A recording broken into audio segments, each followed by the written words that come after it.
Hello and welcome. I want to talk in this video about Barbarossa and the impact his videos have had on me personally. In this video it's not a tribute, it's not even a thank you, as I'm sure he'd say himself that he's simply stepping up and doing what needs to be done. But what I want to do is to state how Barbarossa's insights have impacted on my life directly. And I can't possibly comment on every video he's done. I mean, his body of work is too expansive. But I can make reference to the words that have resonated the most with me. And this is going to be a companion piece to my upcoming Systema video, as my awakening as a man went hand in hand with my practice of Systema philosophy and interacting with other men and hearing their experiences, and also voices such as Barbarossa's. A number of years ago, I backed myself into a corner, and I burnt every bridge I had, and I'd nearly died. I'd been in a coma, and I had to rebuild myself physically, mentally, and I was forced to confront a lot of ugly truths about society and myself.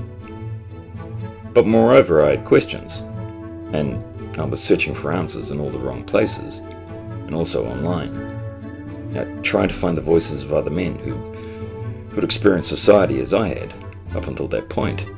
Because I knew, it couldn't just be me. There had to be other men out there who had questions. There had to be.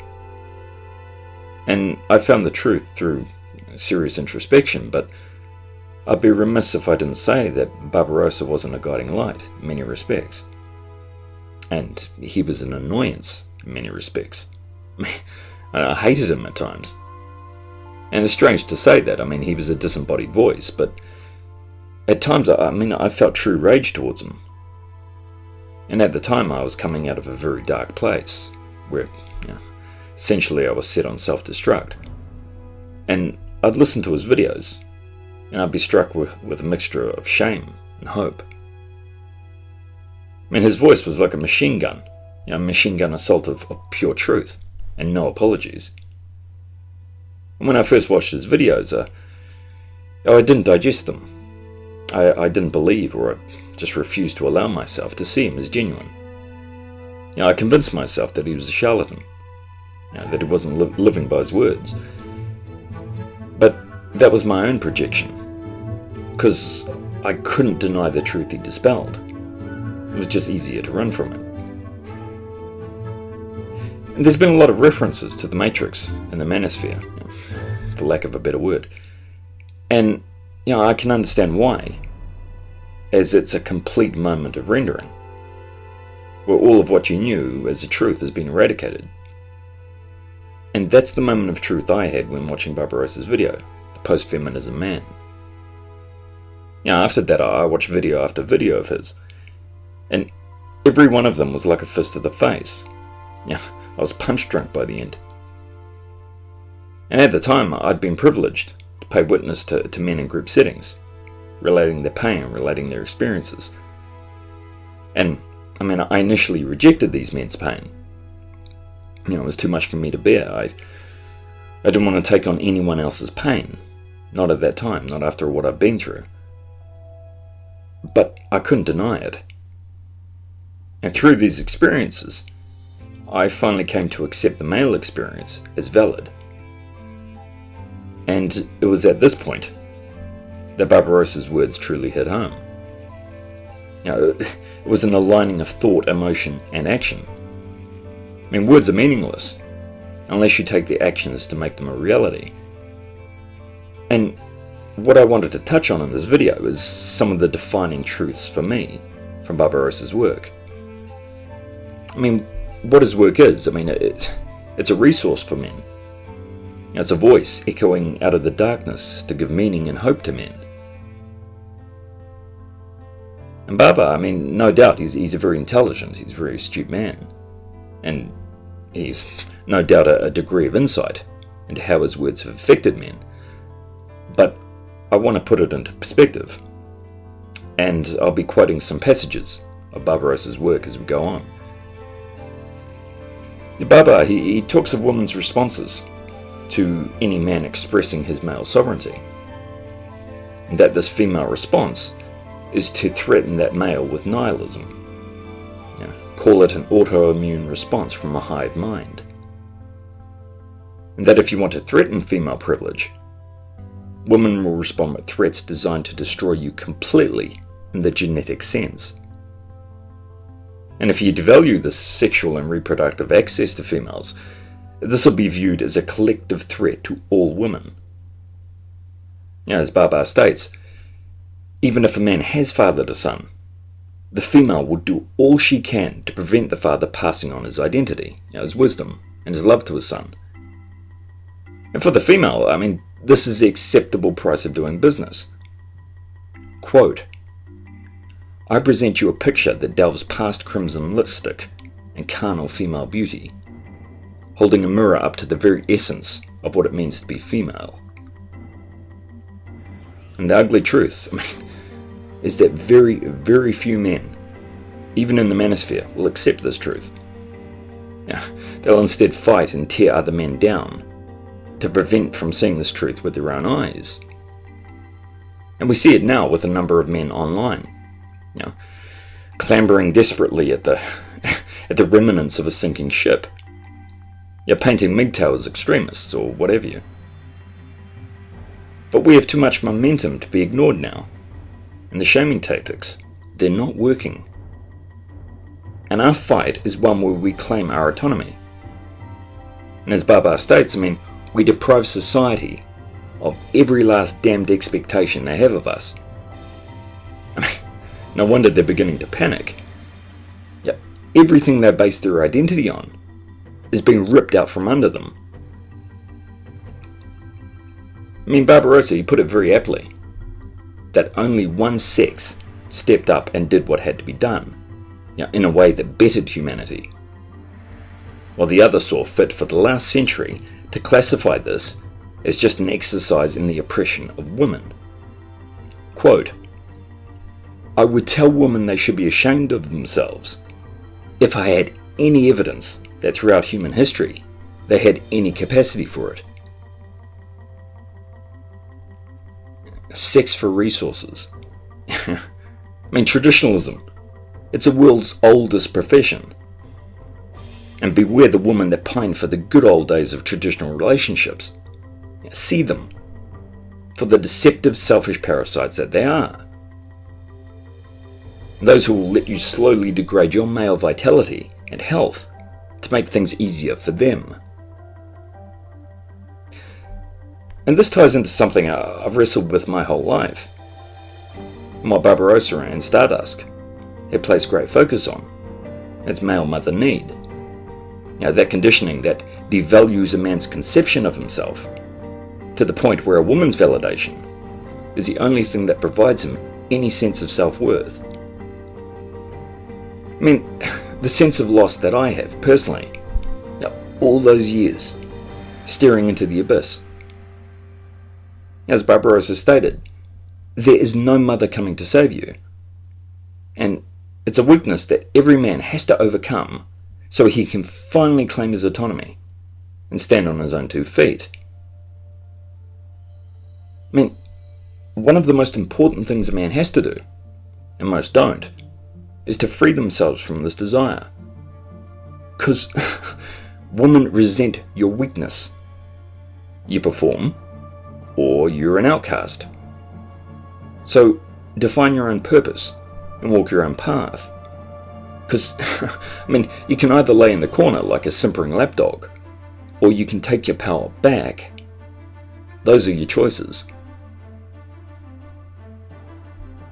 Barbarossa stated that men's weakness is his failure to see through this illusion and to see just how disposable and resented we truly are. And this desperate need for approval and validation, it's gutted men of the instinct for self-preservation. As man-woman myth stated, women have unpaid bodyguards wherever they go. Men willing to sacrifice their lives for a female they've never met, just so that they can die validated. And these following words by Barbarossa, they really struck me, because I'd never heard a man ever express this. And that's that the system is not designed for male contentedness. It doesn't want your happiness. It wants you to feel incomplete, and it feeds off your insecurity. It needs you to question yourself. It needs you to be in constant fear. That was the moment I felt a huge weight had been lifted off my shoulders, because I wasn't alone. I wasn't the only one. It was a moment of clarity in the haze.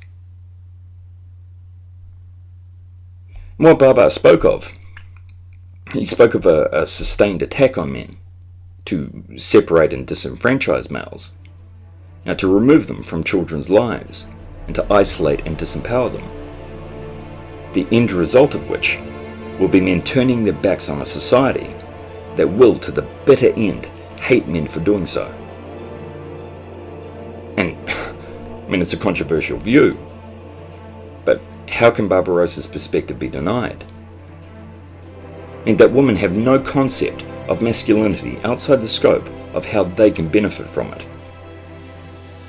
And that this testing of your manhood by women, it never ends. They will constantly test your resolve to see if you will falter, so they can gauge whether you can continue to provide for them. I mean, it doesn't leave much room for compassion or understanding on a woman's part. As Barbarossa said, even if you do provide, they will resent you for doing so. And what we're seeing now, I mean, the level of violence and hatred being directed at both men and boys, and the dismissive attitude of women towards male suffering, it's ample evidence of this. But the most powerful thing that Barbarossa ever said, at least in my eyes, and that resonated with me the deepest, was this: that there is a very real power and strength to be extracted from a man admitting to himself that he can and will experience vulnerability and moments of weakness. And this is not getting in touch with your feminine side, as that very saying proves the point, that any expression of vulnerability is associated with the female. But men will not truly understand their strengths until they are allowed to explore their weaknesses. And it's time we wrestle away the monopoly that women have on vulnerability. Because yes, men have historically been pillars of strength, but even Atlas shrugged. Now these words hit home very deeply for me. Now that along with male sovereignty, I want to introduce the concept of male vulnerability, in hopes that men begin to define it as a concept that is independent of all things feminine and is uniquely male. Now, if that isn't a call to arms, I don't know what is. I mean, you take back what was stolen from you, and you claim the right to own that. Barbarossa, he talked about a new man climbing out of the primordial ooze. And this, claiming this right, is the first step to self-ownership and male sovereignty. It's rejecting the indoctrination. And this is where the cycle stops. And this is where men reach out to other men. Where we look at the abuse that the men and boys suffer and we say that enough is enough. It's where we become whole. Barbarossa's dissection of male specification. I mean, again, this struck me. This struck me to the core. I mean, myself, I was target to a lot of it growing up, and it damaged me in many ways, and it set me on a path searching in vain for female approval, for motherly approval. And myself, like many young men who went through this, I mean, I hurt a lot of people in the process. I acted out, sometimes very, very, very violently and self-harming. I mean, I destroyed opportunities. I mean, the amount of destruction one man, who's been exposed to this psychological violence by his mother, can leave in his wake, it's immense. It's strange how we as a society, I mean, we can admit to the damage that men can do, but never to the positive effects a man can have on society. which is far more profound and far-reaching. If only society would stop for a single moment from denigrating men. Baba, he detailed the propensity for women to view children as resources. The mother, projecting onto the son the role of husband, in turn continuing a process of emasculation that she feels that she could never complete with his father. And of course she has full control of the resources coming into the home, so she can mentally destroy his son with impunity, and no one will pull her up on it. Because of course no one will dare say anything against single mothers, but the destruction that they can leave in their wake, it's reflected clearly in the prison population and in the crime stats. But here again, how can we address the problem if we can't admit it exists? A male mother need, as Barbarossa said, placing our faith in that one good female, instead of seeing women the way that they view us, as an emotionless and untiring renewable resource to be leached from.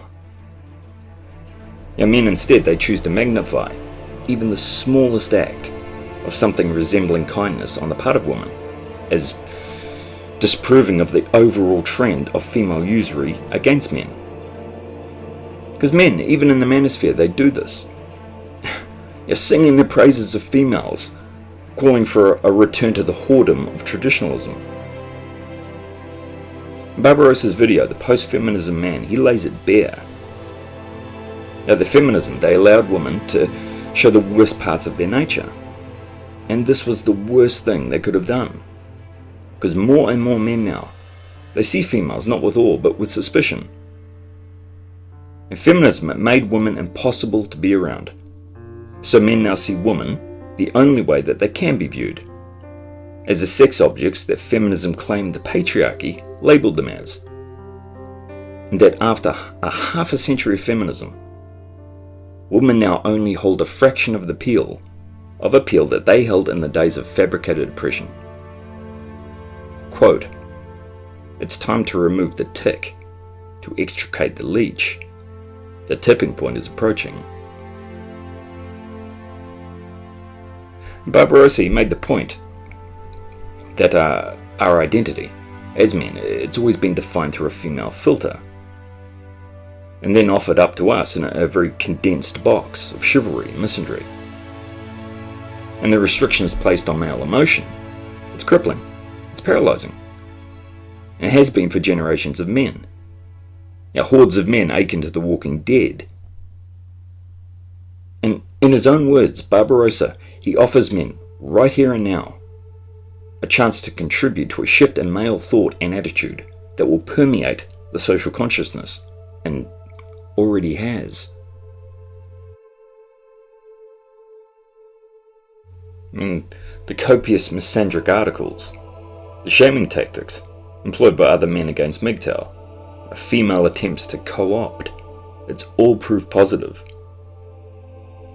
And questions, they're being put forward now by men. But for the first time in history, men are standing up as individuals and claiming their right to have an identity independent of female perception. As Baba stated, these questions, they can only be answered by men.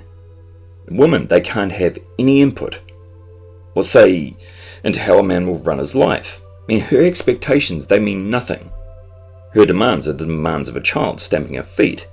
They carry no weight. And men, they can free themselves of the influence that women and society hold. Quote, "I say it's not only possible, but necessary. We discovered and split the atom. We can do anything we please." And Barbarossa's take on feminism is that it was an eventuality of technological advancement and traditional family norms, and that male qualities such as fidelity, loyalty, what have you, they've been projected onto women, when in truth, women were only there for their own children, their own protection and provision. Victimhood is power, and he was right. I mean, feminists, they provide women with privilege. And women, they provide feminism with political capital. It's symbiotic. And they take advantage of those privileges in order to disadvantage men. Now, point of fact, what can men offer other than equality? I mean, what incentive do women have to change? You know, the fact is, as Barbarossa stated, women don't need men. It's men who need women to prop up their false sense of utility, their identity, their purpose. Yeah, men, they're kept in a constant state of production by saturating them with sexual imagery, while making sex as scarce as possible and as risky as possible, illegally and financially. But really, I mean, is the carrot worth the chase? You know, quote, "The majority of women men come across are some of the most plain, uninteresting mental invalids the human species has ever produced." And he's right. And the women that take offense to this are more often than not a version of what he's just described. Now, they're pissed off that a man dares to say it out loud. And it's a valid point. I mean, what do women bring to the table other than risk and liability? You know, one thing that truly struck a chord with me. Now, I mean, at the time I was running through women, you know. I was still in a very negative space in my life. But this hit me hard. Barbarossa asked, how many women that you've dealt with as a man actually see you as a human being? Yeah, not a man existing to do things for women, but a human being. Yeah, how many women have said to you, in whatever expression it may take, that I know you exist, you're a human being, and I see you? Now, every man that's watching this video, regardless of your feelings towards Barbarossa or MGTOW, knows damn well the answer to that question. And he's right. I mean, as men, we try to satiate our loneliness with women. Yeah, I've done it. You've done it. Most still do it. And we project this idealism onto women. Yeah, myself, I'm very selective of the women that I engage with, because I'm dismissive of most. You know, they can't hold my attention. And in truth, I can't stomach being around the majority of them, for the most part. So it's very rare that to find that one girl that will turn my head. You know, it has to be a very powerful connection, as I want the most out of every interaction. But, I mean, in terms of priorities, women are a small component of my life. And the best relationships I've ever had have been with women who speak very little English. You know, in these interactions, there has to be more connection physically.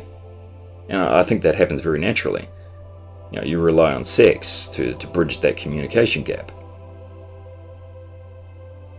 Now, as Barbarossa said, that women, they have the Borg consensus, you know, an in-group gender preference. And quote, "Once you try to exploit us financially or emotionally, then don't be surprised when we treat you as nothing more than a walking cum receptacle. And don't think for a second that we can't recognize it. You're dealing with a new breed of man."